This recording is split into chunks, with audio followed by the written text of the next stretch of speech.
সবাইকে আসসালামু আলাইকুম। আমি চলে এলাম সেই রাজারবাড়ি স্কুলের সেই মাঠে। এখানে আমির হামজা আসবে এই মাঠে, কুষ্টিয়ার বক্তা।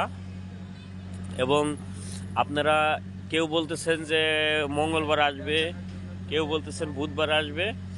তা আমি সবাইকে খুলাসা করে দেই যে আসবে সে সোমবার সকাল 10টায় এই মাঠে উপস্থিত হবে এবং বক্তব্য শেষ করে, তার মাহফিল শেষ করে সে মোটামুটি চলে যাবে 2টার পরে, দুপুর 2টার পরে সে চলে যাবে, নামাজ খাওয়া দাওয়া করে একবারে চলে যাবে তার বাসায়। এই যে অনেক বড় মাঠ, রাজারবাড়ি স্কুলের মাঠ। আপনারা যারা আসতে চান অন্য জেলা থেকে বা অন্য জেলা থেকে যারা আসতে চান তাদের উদ্দেশ্যে বলছি যে আপনারা বলবেন যে বড়পুল নামবো। তো বড়পুল নামার পরে ওইখান থেকে আপনারা বলবেন যে কোনো একটা অটো রিক্সা বা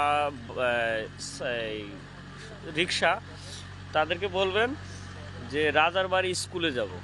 রাজারবাড়ি স্কুলের একদম পাশেই এই মাঠটা। তো আপনারা সরাসরি আসতে পারবেন। আমির হামজা আসতেছে, অনেক লোকের জামায়াত হবে। আপনারা সবাই মাহফিলটিকে উপভোগ করবেন। অবশ্যই মাঠটি অনেক বড় আছে এবং এখানে এলইডির ব্যবস্থাও আছে। রাস্তার মাঝখানে এলইডি থাকবে, আপনাদের কোনো সমস্যা হবে না। এবং মহিলাদের জন্য ব্যবস্থা আছে, কারণ মাঠটি অনেক বড় মাঠ। কারণ আমির হামজা এবং মিজানুর রহমান আজহারি, মামুনুল হক, ওনারা যখন কোনো মাঠে যায় সেখানে অনেক লোক হয়। তো সেই জন্য আপনারা আসতে পারেন। তবে সোমবার সকাল 10টা থেকে ওয়াজ শুরু হবে এবং আমির হামজা সকাল 10টায় স্টেজে উঠবে। আপনারা দলে দলে যোগদান করবেন। মাঠটি অনেক বড় মাঠ, আপনারা আসতে পারেন। এবং এলইডির ব্যবস্থা অবশ্যই আছে। এলইডির ব্যবস্থা তো আছে না? হ্যাঁ আছে, এলইডির ব্যবস্থা আছে। এলইডির ব্যবস্থা আছে। আপনারা মানে অনেকগুলো রাস্তা আছে এই মাঠের আশপাশ দিয়ে। তো এই রাস্তা সব বুকিং হয়ে যাবে।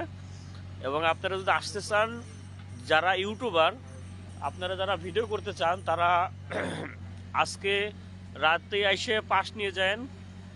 আমরাও পাস নেব, না হলে পরে জায়গা পাবেন না। কারণ মাঠটি অনেক বড় মাঠ। সবাই ভালো থাকবেন। আল্লাহ হাফেজ।